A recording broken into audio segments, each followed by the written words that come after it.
Hello and welcome to our YouTube channel. दोस्तों class 12 का wave optics chapter चल रहा है, ठीक है। उसमें हमने देखा है पोलराइजेशन टॉपिक। पोलराइजेशन क्या होता है, अनपोलराइज लाइट क्या होती है, पोलराइज क्या होती है, उसके बाद में प्लेन ऑफ वाइब्रेशन क्या होता है, प्लेन ऑफ पोलराइजेशन क्या होता है, पोलराइजर क्या होता है ना।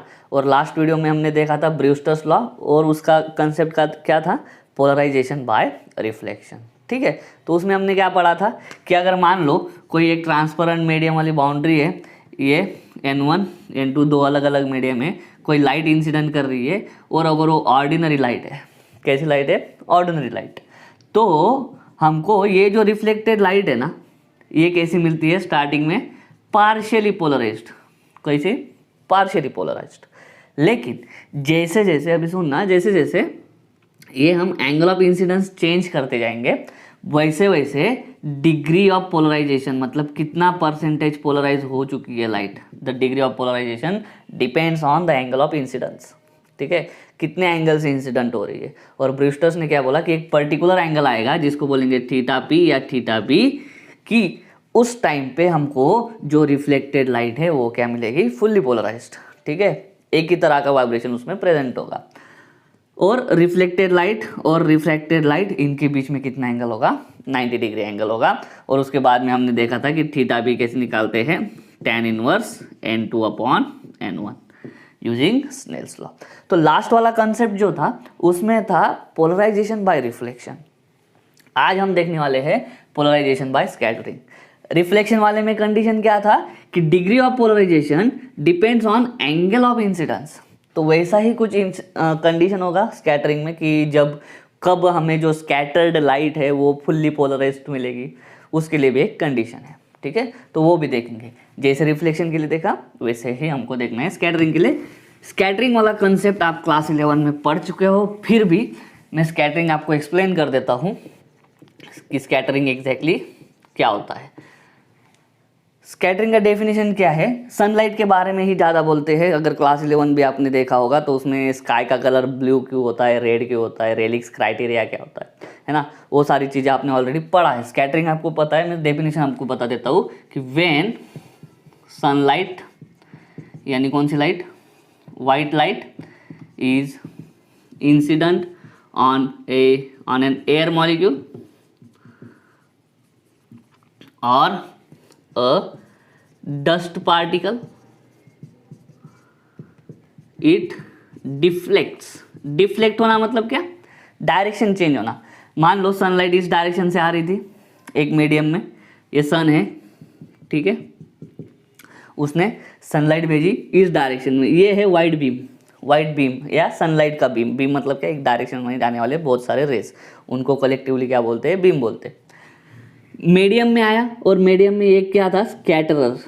स्कैटरर मतलब क्या, स्कैटरिंग करने वाला पार्टिकल, और इसको स्कैटरर को दूसरा बोला जाता है स्कैटरिंग पार्टिकल, मतलब कोई भी एक डस्ट पार्टिकल होगा, ठीक है। ये लाइट आएंगी इस एयर मॉलिक्यूल और डस्ट पार्टिकल को क्या होगी, इंसिडेंट होगी। इसके बाद में क्या होगा, ये जो लाइट की ओरिजिनल पाथ थी एक्चुअली, अभी लाइट क्या हो जाएंगी, इधर उधर इधर इधर, किधर भी क्या हो जाएंगी, उसका पाथ चेंज हो जाएगा। तो आप बोलोगे सर रिफ्रैक्शन और स्कैटरिंग में डिफरेंस क्या है। रिफ्रैक्शन में आपको दो मीडियम लगते हैं, लाइट आएगी ऐसी डायरेक्शन चेंज होगी, ये मीडियम अलग था, ये मीडियम अलग था, ठीक है। लेकिन स्कैटरिंग क्या, एक ही मीडियम के अंदर क्या हो रहा है, ये पूरा एक ही मीडियम है, यहाँ से यहाँ तक लाइट अंदर आई, एक पार्टिकल पे इंसिडेंट हुई, और वो इंसिडेंट होने के बाद क्या हो गया, वो जो उसका अगर पार्टिकल नहीं रहता तो उसकी फॉरवर्ड डायरेक्शन होती है इस तरीके से, लेकिन पार्टिकल बीच में आ गया तो क्या हो गई, उसकी डायरेक्शन चेंज हो गई। तो डिफ्लेक्ट होना मतलब क्या, डायरेक्शन चेंज होना। This is called scattering. अभी स्कैटरिंग कैसे होता है वो भी देख लेते हैं, ठीक है, थोड़ा इंटरेस्टिंग तरीके से पढ़ते हैं। आपके बुक में बहुत छोटा दिया है और उसमें कुछ इतना समझ में भी नहीं आएगा आपको, ठीक है। अगर ये जो बोर्ड पे मैं लिख रहा हूँ एज इट इज़ अगर आप लिख के भी आते हो एग्जाम में तो भी आपको फुल मार्क्स मिलेंगे, ठीक है। जैसे आपके बुक में दिया है उसी तरह से लिखने का जरूरत नहीं है, डायग्राम्स वगैरह होनी चाहिए। इस पर क्या आ सकता है, शॉर्ट नोट आ सकती है, ठीक है। किसी भी शॉर्ट नोट में खाली ऐसे लिख के नहीं आने का, पॉइंट टू पॉइंट आंसर होना चाहिए। एक या दो डायग्राम अगर आपने ड्रॉ करी है उसके अंदर, शॉर्ट नोट के अंदर, तो पूरे के पूरे मार्क्स मिलेंगे, ठीक है। ऐसे नहीं लिखना है हमको, ओके। तो ये हो गई उसकी डेफिनेशन स्कैटरिंग की, क्या, the when sunlight is incident on an air molecule or a dust particle, it deflects. ठीक है, दिस इज कॉल्ड स्कैटरिंग. किसकी? लाइट की स्कैटरिंग हो गई, स्कैटरिंग ऑफ लाइट. दूसरा, स्कैटरिंग एंगल की भी डेफिनेशन लिख लेते हैं. लाइट में हमने बहुत सारे एंगल देखे, angle of incidence, angle of reflection, angle of refraction, glancing angle, बहुत सारे एंगल है. ठीक है, तो वैसे ही स्कैटरिंग एंगल क्या है? The angle between the original path and scattered and the direction of scattered light is called angle of scattering. इसका समझाता हूँ मतलब. ठीक है, स्कैटरिंग अभी तक पूरा हुआ नहीं. ये क्या थी? Original path. ये जो ओरिजिनल डायरेक्शन थी हमारी लाइट की, ये सीधी जाने वाली, ये है ओरिजिनल डायरेक्शन. लेकिन स्कैटरर मतलब स्कैटरिंग पार्टिकल के बीच में आने की वजह से वो डिफ्लेक्ट हो गई. तो ये मान लो लाइट, एक रे इधर गया स्कैटर्ड लाइट का. हाँ, तो क्या था? हम देख रहे थे स्कैटरिंग एंगल, है ना. ये थी लाइट की ओरिजिनल डायरेक्शन. इस पार्टिकल के बीच में आने की वजह से, मतलब ये स्कैटरर है, स्कैटरर के बीच में आने की वजह से क्या हो गया? उसकी लाइट की डिफ्लेक्शन, लाइट डिफ्लेक्ट हो गई, लाइट का डायरेक्शन चेंज हो गया. तो ये ओरिजिनल पाथ और ए स्कैटर्ड लाइट, इसके बीच का जो एंगल है उसको बोलते हैं स्कैटरिंग एंगल. ठीक है, तो अभी आपको थोड़ा बहुत पता चल रहा होगा कि जब पोलराइजेशन में क्या देखते थे हम, पोलराइजेशन बाय रिफ्लेक्शन में जो हमारा डिग्री ऑफ पोलराइजेशन था वो एंगल ऑफ इंसिडेंस पे डिपेंड करता था. लेकिन इसमें हम पढ़ रहे पोलराइजेशन बाय स्कैटरिंग. तो स्कैटर्ड लाइट कितनी पोलराइज्ड है, ये जो स्कैटर्ड होके आ रही है लाइट, इसका डिग्री ऑफ पोलराइजेशन मतलब वो लाइट कितनी पोलराइज्ड होगी, वो डिग्री ऑफ पोलराइजेशन किस पे डिपेंड करेगा? स्कैटरिंग एंगल पे डिपेंड करेगा. इसकी वजह से हमने पहले स्कैटरिंग एंगल की डेफिनेशन लिख ली है. ठीक है, शॉर्ट नोट आएगा तो इसी तरीके से आपको लिखना है. ठीक है, तो हमने देखा स्कैटरिंग ऑफ लाइट क्या होती है, और उसके बाद में दूसरी चीज़ हमने देखी कि स्कैटरिंग एंगल क्या होता है. The scattering angle is the angle between the original path and the direction of scattered light and the direction of scattered light. ठीक है, तो स्कैटरिंग एक्चुअली क्यों होता है, किस तरीके से होता है, वो भी देख लेते हैं ताकि आपको अच्छे से समझ में आ जाए. अगर कोई सनलाइट आपकी इस पार्टिकल पे इंसिडेंट हुई, अभी ये क्या है? एयर मॉलिक्यूल है. ठीक है, मॉलिक्यूल में एटम्स होते हैं, एटम्स के अंदर न्यूक्लियस होता है, न्यूक्लियस के बाहर इलेक्ट्रॉन्स होते हैं, इलेक्ट्रॉन की वजह से एनर्जी होती है. ठीक है, अलग अलग ऑर्बिट में होते हैं. तो मान लो ये एयर मॉलिक्यूल है या फिर डस्ट पार्टिकल है जिसको हम बोलते हैं स्कैटरर. वो क्या होता है? पहले स्टेबल होता है. कोई भी एटम अपनी स्टेबल कंडीशन में रहना चाहता है, किसी को भी अपनी स्टेबल कंडीशन डिस्टर्ब नहीं होने देने देती. लेकिन जैसे ही लाइट उस पार्टिकल पे इंसिडेंट हुई, अभी लाइट क्या है? एनर्जी है. ठीक है, जैसे ही इस पार्टिकल पे या फिर इस गैस मॉलिक्यूल पे लाइट इंसिडेंट हुई, उसका अंदर का एटॉमिक जो स्ट्रक्चर होता है वो चेंज हो जाता है. ठीक है, जब भी कोई एनर्जी मिलती है ना तो एटम हमारा अनस्टेबल हो जाता है. अनस्टेबल क्या होता है? आगे आप पढ़ोगे एटम्स मॉलिक्यूल्स न्यूक्लियाई में क्या, कि जैसे ही इसको एनर्जी मिलती है ना, तो ये न्यूक्लियस है हमारा एटम का, ये पहला ऑर्बिट, दूसरा ऑर्बिट, तीसरा ऑर्बिट, चौथा ऑर्बिट भी निकाल लेते. तो अगर इस इलेक्ट्रॉन को एनर्जी मिल गई तो ये इलेक्ट्रॉन क्या करता है ना, जंप कर देता है, एक ऑर्बिट से हायर ऑर्बिट में चला जाता है. ठीक है, हायर ऑर्बिट. तो उसकी वजह से क्या हो गया ना, एटॉमिक स्ट्रक्चर आपका चेंज हो गया, डिस्टर्ब हो गया. ठीक है, इसकी वजह से एटम हमारा क्या हो जाता है? अनस्टेबल हो जाता है. लेकिन हमारा कोई भी हो, एटम हो, मॉलिक्यूल हो, कुछ भी हो, वो चाहता है कि क्या रहे, वो स्टेबल रहे. तो सबसे पहले क्या होता है ना, एनर्जी उसके अंदर एब्सॉर्ब होती है.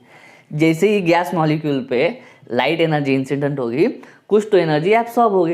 एब्सॉर्ब होगी मतलब क्या हो जाएगी? इलेक्ट्रॉन फिर उस एनर्जी को गेन करके हायर ऑर्बिट में चला जाएगा. लेकिन इस एनर्जी की वजह से वो एटम या वो जो मॉलिक्यूल है ना, वो अनस्टेबल हो जाएगा. तो वापस स्टेबल लाने के लिए क्या कर देगा? वो लाइट को इमिट भी कर देगा, वापस उस एनर्जी को क्या कर देगा? इमिट कर देगा. लेकिन इमिट करने के ऑप्शन उसके पास बहुत सारे हैं। लाइट तो उसके पास एक ही डायरेक्शन से आ रही है, ठीक है, इस डायरेक्शन से, लेकिन अभी ये जो एटम है वो जो लाइट इमिट करेगा वो इस डायरेक्शन में भी इमिट करेगा, इस डायरेक्शन में भी, इस डायरेक्शन में भी, इस डायरेक्शन में भी, बहुत सारी डायरेक्शन है उसके पास इमिट करने के लिए, ठीक है। तो एक सन से जो एक लाइट बीम आता है, एटम के पास इंसिडेंट होगा, एटम के ऊपर, एटम थोड़ी बहुत एनर्जी एब्सॉर्ब कर लेगा, ठीक है, और उसके बाद में बाकी की एनर्जी क्या कर देगा, इमिट कर देगा। आ रही है लाइट एक डायरेक्शन से, इमिट होगी अलग अलग डायरेक्शंस में, इमिट होगी अलग अलग डायरेक्शंस में। इसी कंसेप्ट को बोलते हैं स्कैटरिंग ऑफ व्हाइट लाइट और स्कैटरिंग ऑफ सनलाइट, ठीक है। तो अलग अलग डायरेक्शंस की वजह से क्या होगा, ये ओरिजिनल पाथ और इसका एंगल अलग, इसका एंगल अलग, इसका एंगल अलग, इसका एंगल अलग, अलग अलग अलग अलग एंगल बनेंगे, ठीक है। और दूसरी चीज़ क्या होगी, क्या स्कैटरिंग की वजह से जो फॉरवर्ड इंटेंसिटी है, forward intensity of the light decreases. Intensity क्या होती जाती है, कम कम। जैसे हमने पोलराइजेशन में देखा, ठीक है, एक लाइट आई अनपोलराइज्ड लाइट, पहला पोलराइजर उसमें रखा, बाकी कितनी हो जाती है लाइट की इंटेंसिटी, 50%। यहाँ पे वैसा नहीं है, यहाँ पे डिपेंड करता है कि कितनी एनर्जी उसने एब्सॉर्ब की है, कितनी एनर्जी इमिट की है और कितने डायरेक्शंस में इमिट की है। लेकिन एक बात तो पक्की है, अगर ये पार्टिकल नहीं रहता तो एक ही इंटेंसिटी वाली लाइट पास हो जाती थी, लेकिन यहाँ पे बाकी की लाइट क्या हो गई, कुछ लाइट क्या हो गई यहाँ पे एब्सॉर्ब हो गई, तो आगे जाने वाली जो लाइट मिलेगी हमको, वो लाइट की इंटेंसिटी क्या हो जाएगी, डिक्रीज हो जाएगी, जैसे पोलराइजेशन में भी होता है, ठीक है। ये दो चीज़ें ध्यान में रखना है, ठीक है, कि क्या लिखोगे, when the sunlight is incident on the gas molecule, the gas molecule और the dust particle absorbs some of the energy and it gets unstable.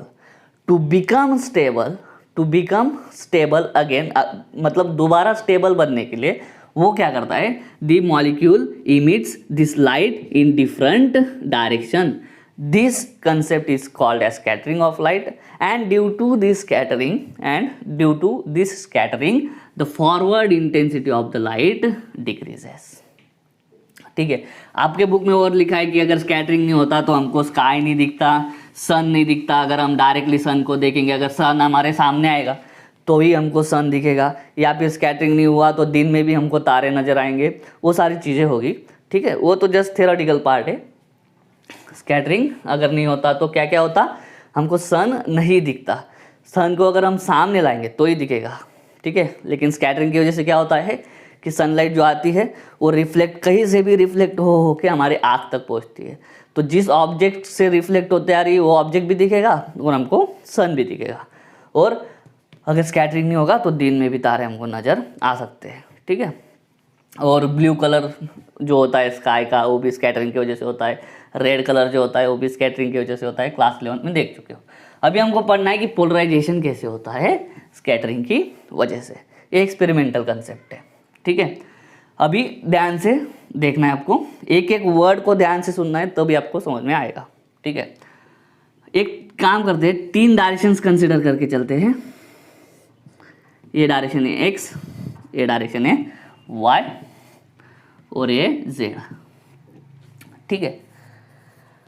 अभी हम क्या करते हैं ना, सनलाइट लेते हैं या फिर ऑर्डिनरी लाइट लेते हैं या फिर अनपोलराइज्ड लाइट लेते हैं, तीनों का मतलब सेम है, ठीक है।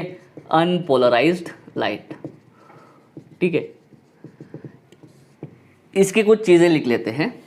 जेड डायरेक्शन क्या है उसकी, direction of propagation, direction of propagation मतलब क्या, अनपोलराइज्ड लाइट कैसे आ रही है, और ये मान लो यहाँ पे एक स्कैटरर है, ठीक है। ये ओरिजिन नहीं, इसको क्या मान लेंगे, स्कैटरर, ठीक है।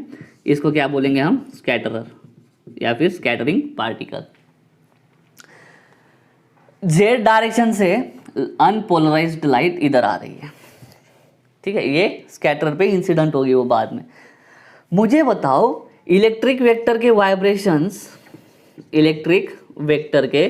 वाइब्रेशंस कैसे होंगे इन एक्स वाई प्लेन। अभी बताओ कैसे, एक्स वाई प्लेन में ही क्यों होंगे, क्योंकि हमने देखा है light is a transverse wave, electromagnetic wave. उसमें क्या होता है, electric vectors and magnetic vectors both will be perpendicular to direction of propagation of wave. Polarisation में हम खाली बात कर रहे हैं इलेक्ट्रिक वेक्टर्स की, तो इलेक्ट्रिक वेक्टर हमेशा डायरेक्शन ऑफ प्रोपोगेशन के परपेंडिकुलर होता है। तो डायरेक्शन ऑफ प्रोपोगेशन क्या है, along Z axis, along Z axis direction of propagation. इस तरीके से हमारी अनपोलराइज्ड लाइट आ रही है। तो ये जो अनपोलराइज्ड लाइट है उसके अंदर जो इलेक्ट्रिक वेक्टर्स होंगे, उन इलेक्ट्रिक वेक्टर्स के वाइब्रेशन किस में होंगे, इन एक्स वाई प्लेन। मतलब कैसा मिलना चाहिए, देखो अगर लाइट ऊपर से नीचे आ रही है तो डायरेक्शन कैसी है, वर्टिकल। इसको प्लेन, इसको जो प्लेन है वो परपेंडिकुलर कौन सा होगा, एक्स वाई। ये वाई डायरेक्शन है सामने वाली, और ये और इधर वाली, मतलब इधर वाली जो डायरेक्शन है वो कौन सी है, एक्स डायरेक्शन। तो ऊपर से ये नीचे आया तो ये डायरेक्शन भी परपेंडिकुलर है, ये भी परपेंडिकुलर, ये भी परपेंडिकुलर, सब परपेंडिकुलर। ठीक है, ऑलरेडी पोलराइजेशन वीडियो में हमने देखा है। ये है डायरेक्शन हमारी इंसिडेंट बीम की, ये भी परपेंडिकुलर है, ये भी परपेंडिकुलर, ये भी परपेंडिकुलर, ये भी परपेंडिकुलर। तो ये जो हमारा सर्कल में नीचे वाला घुमा रहा हो, ठीक है, ये जो रे में घुमा रहा हो, ठीक है, वो सब क्या है, perpendicular.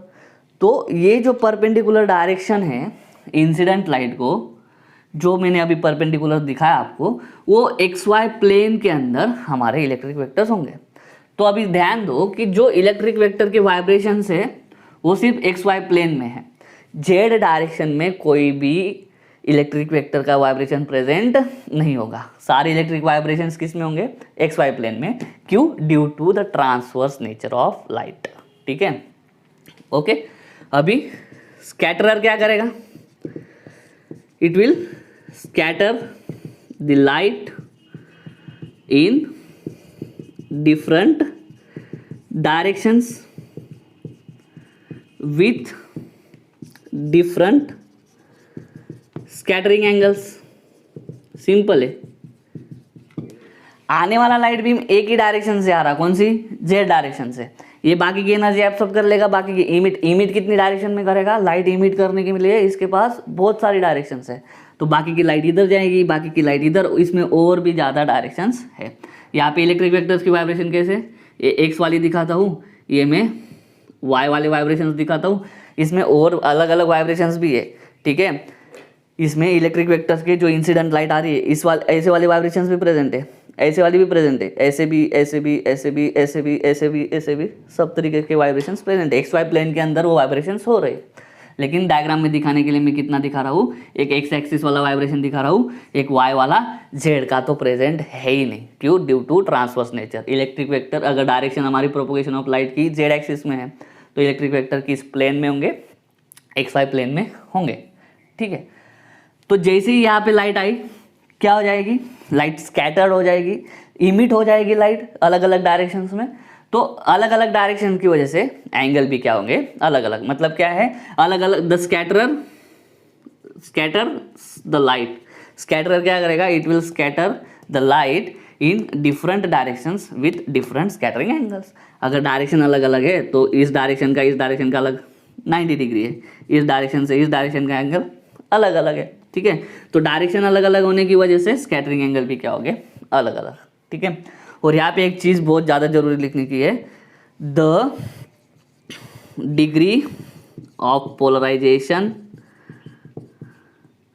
Degree of polarisation of कौन सी लाइट, स्कैटर लाइट। आने वाली लाइट कौन सी है, वाइट लाइट है, अनपोलराइज्ड लाइट है। ये जो स्कैटर्ड लाइट है उसके बारे में हमको लिखना है, the degree of polarisation of scattered light depends on the angle of scattering. किस पे डिपेंड करेगा, एंगल ऑफ स्कैटरिंग। और एकदम सिंपल, when the angle of scattering is 90 degree, then the scattered light is fully polarized. Light scatter हो रही है अलग अलग डायरेक्शंस में, लाइट स्कैटर्ड हो रही है अलग अलग डायरेक्शंस में, लेकिन कौन सी लाइट फुल्ली पोलराइज्ड होगी। हाँ, और एक चीज, एक इसके पहले एक और चीज लिखनी है, द स्कैटर्ड लाइट